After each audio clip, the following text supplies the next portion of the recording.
코로나19 변이인 오미크론 확진자가 발생하고 또 확산 양상을 보이자 여러 언론 매체를 중심으로 우려를 표하고 있습니다. 위드 코로나 이후 확진자가 크게 증가했고 또 다른 변이 바이러스의 출현이 공포스러울 수 있는데요.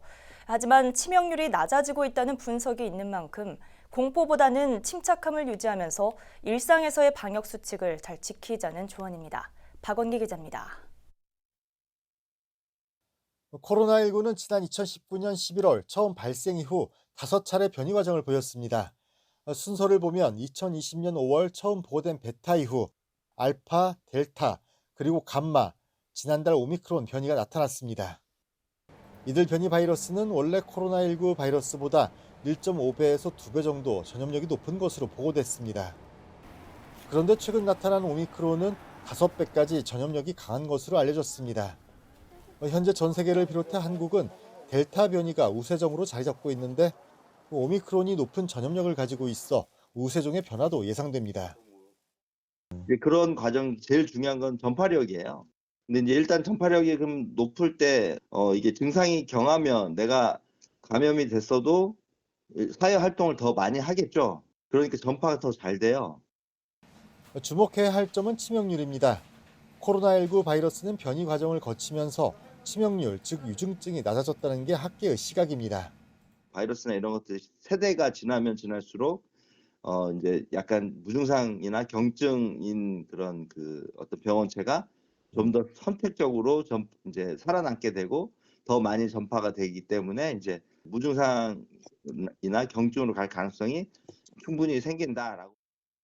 실제 오미크론을 처음 보고한 남아프리카 공화국 의료계는 심각한 증상이 나타나지 않았다고 분석했습니다. 국내 의학계에서도 오미크론의 치명률이 이전 델타보다도 낮을 것으로 관측했습니다. 코로나19는 독감과 비교했을 때에도 10배 정도 높은 치명률을 가지고 있습니다.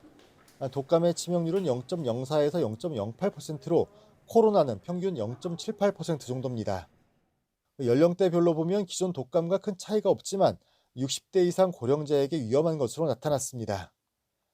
때문에 젊은 층들의 배려가 필요합니다. 그렇다고 방심과 해이해진 방역 자세로 코로나19가 확산돼서도 안 됩니다.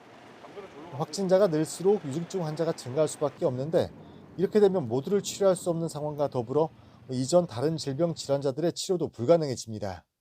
내과계 중환자실을 질병관리청에서 관리를 하고 있는데 거기가 차고 넘치면 일반 중환자들, 수술 환자들이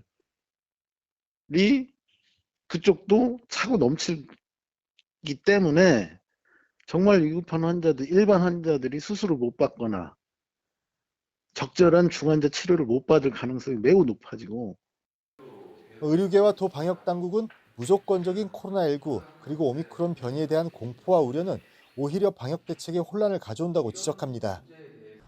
위드 코로나로 인해 확산은 어느 정도 예상했습니다. 다만 각 개인의 방역 수칙 준수는 방심해서는 안 된다는 겁니다.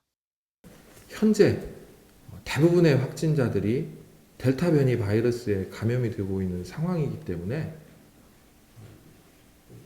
새로운 변이 바이러스에 관심을 두시기보다는 지금의 방역수칙 준수에 그리고 백신 접종에 적극적으로 임해 주시는 게 전문가들은 코로나19 3차 접종과 개인의 방역 수칙 준수는 이제 일상이라고 조언합니다.